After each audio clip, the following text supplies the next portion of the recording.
Hello dear students. मेरा नाम अनिल कुमार श्रीवास्तव है।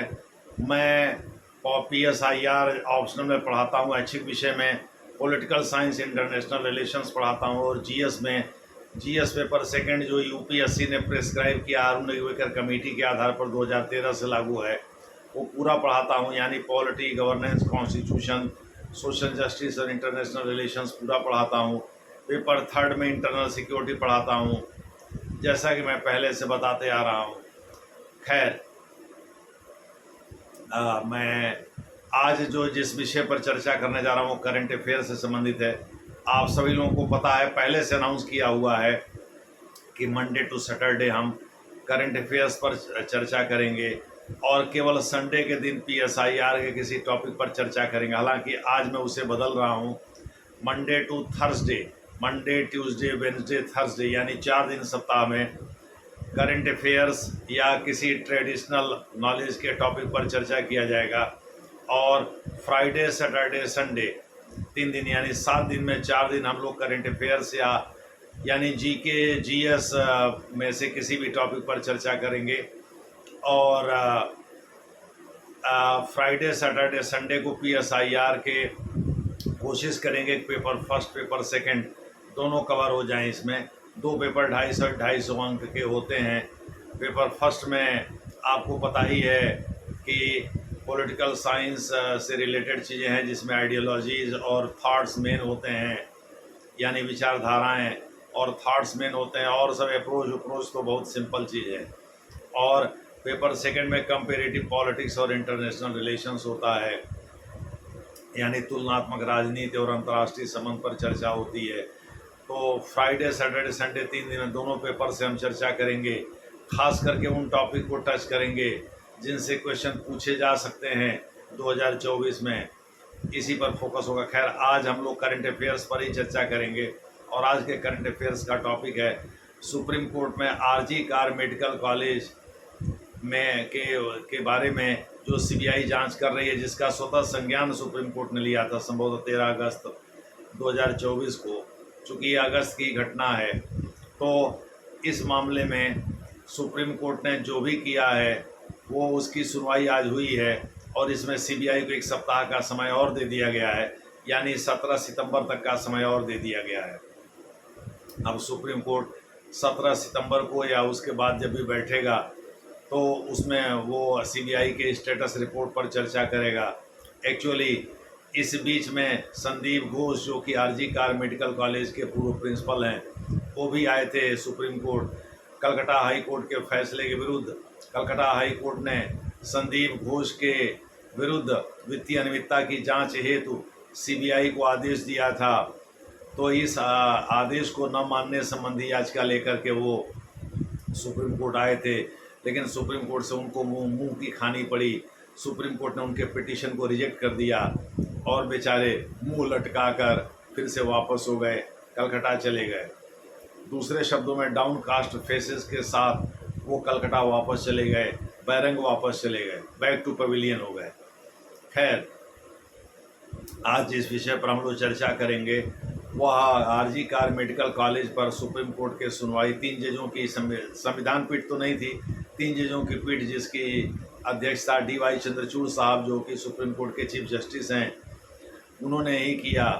और इस मामले में पहला क्वेश्चन जो DY चंद्रचूड़ साहब ने कपिल सिब्बल साहब, जो कि पश्चिम बंगाल सरकार को रिप्रेजेंट कर रहे हैं, और भी पश्चिम बंगाल सरकार के भी प्रतिनिधि थे, advocate general, additional advocate general वगैरह थे, महाधिवक्ता वगैरह थे, जो कपिल सिब्बल की मदद कर रहे थे। कपिल सिब्बल ने ये DY चंद्रचूड़ साहब ने कपिल सिब्बल से पूछा कि भाई, जब RG कार मेडिकल कॉलेज के प्रिंसिपल का घर पास ही में था, तो उनको जो 7,000 लोगों ने जो सेमिनार हॉल, जहाँ की एक लेडी ट्रेनी डॉक्टर का रेप और मर्डर करके शव रखा हुआ था, वहाँ उन्होंने तोड़फोड़ करने की हिम्मत कैसे जुटाई?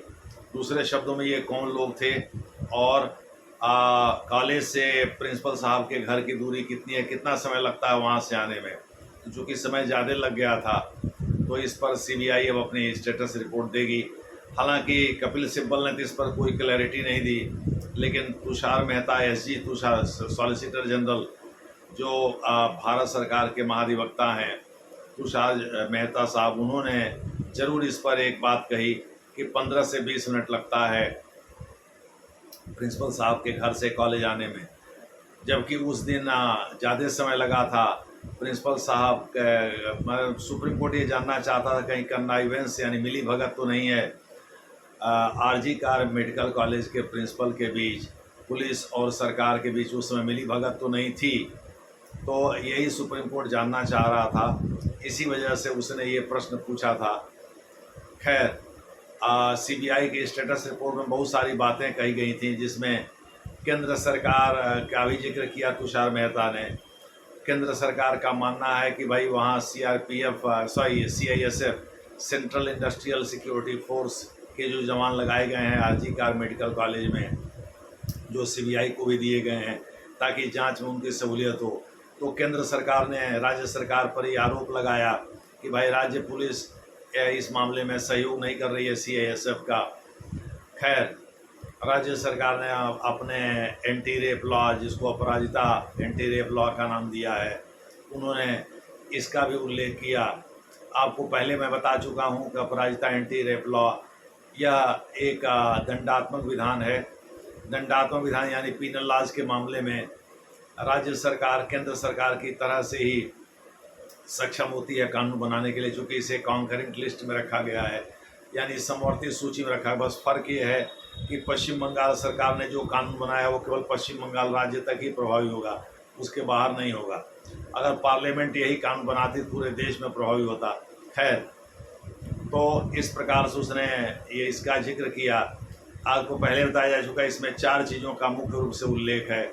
पहली बात तो यह है कि अगर रेप और मर्डर दोनों हुआ है तो मृत्युदंड को कंपलसरी बना दिया गया, यानी हर हाल में मृत्युदंड देना ही देना होगा। और अगर केवल रेप हुआ है किसी महिला बच्ची के साथ तो ऐसी दशा में आजीवन कारावास की सज़ा होगी। महिला और बच्ची दोनों का जिक्र किया गया है, वीमेन एंड चाइल्ड दोनों का जिक्र किया गया है। इसमें पुरुष भी हो सकता है, यानी अप्राकृतिक यौनाचार को भी शामिल किया गया है। इसका नाम ही रखा गया है women and child West Bengal criminal law amendment act 2024। इसमें ये व्यवस्था की गई है कि भाई पहले बार में जो जांच एजेंसी है वो जांच 21 दिन में कंप्लीट करेगी, अधिक से अधिक उसे 15 दिन सेकेंड राउंड में और समय दिया जा सकता है। और जो जज साहब होंगे जहां ट्रायल शुरू होगा वो चार्जशीट दाखिल करने के, यानी जांच एजेंसी द्वारा जो चार्जशीट अभियोजन पत्र दाखिल किया जाएगा उससे 1 महीना के भीतर 30 दिन के भीतर उनको अपना न्याय सुनाना होगा। पहले ये व्यवस्था लंबी थी, पहले 90 दिन का समय निर्धारित था, लेकिन अब जो है उसे 30 दिन कर दिया गया है। तो इस प्रकार से अपनी पीठ थपथपाने में पीछे नहीं रही पश्चिम बंगाल की सरकार। उसने कहा कि भाई उसने बहुत सख्त कानून बनाया है। खैर, सुप्रीम कोर्ट ने सीबीआई को 1 सप्ताह का समय और दे दिया है। देखना होगा कि स्वतः संज्ञान लेने वाला सुप्रीम कोर्ट इस मामले में क्या करता है आगे। धन्यवाद।